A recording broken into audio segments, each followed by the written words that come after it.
بسم الله، الصلاة والسلام على رسول الله. السلام عليكم ورحمة الله وبركاته. مرحبا بكم حبيباتي في قناتي دائما. أهلا وسهلا بكم.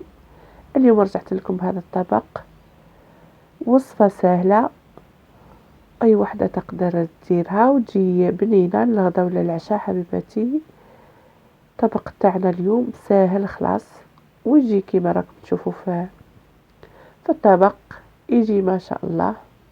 تفضلوا معايا الكوزينة نديروها مع بعضنا حبيباتي. هنا عندي الكيكوط حطيت فيها الزيت والمارغرين، وعندي بصلة كبيرة ربيتها، وحطيت الدجاج وخليت كل شيء يتقلى. هنا نجيو التوابل، عندي الكزبر، عندي فلفل الاحمر الحلو، عندي الكمون، عندي فلفل الكحل، عندي تبل الدجاج، وعندي جنجبيل، وعندي الكركم.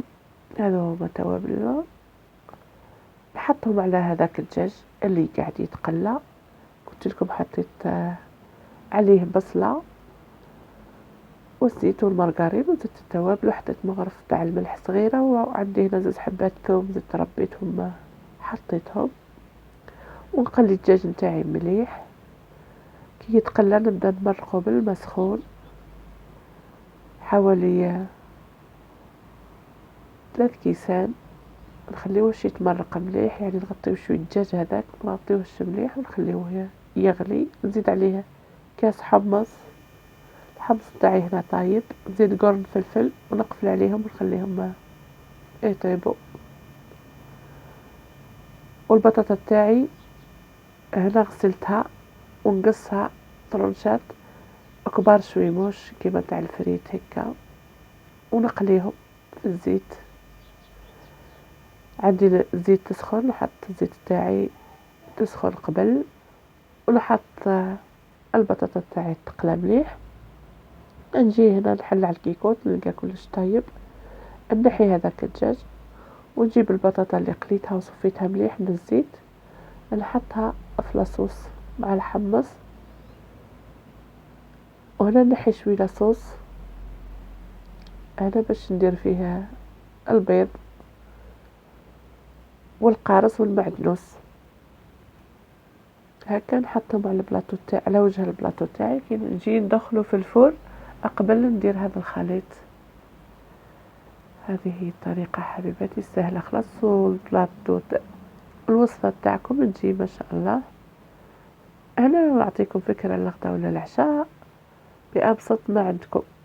انا عندي معدنوس يابس نخلطه مع البيض مليح، ودرت له عصرة تاع قارص.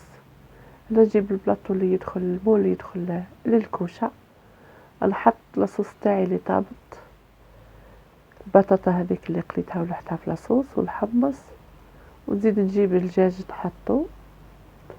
حطيت راس فلفل هذا ما ننساهش، حطيت بهذا الطريقة حبيباتي. ونجيب اللاصوص هذيك اللي خلطت فيها البيض والقارص والمعدنوس، نحطها على الوجه تاع البلاطو تاعنا بهذه الطريقة.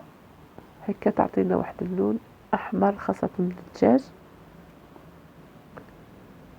هذه هي الوصفة تاعنا اليوم، ان شاء الله تنال اعجابكم حبيباتي وتجربوها.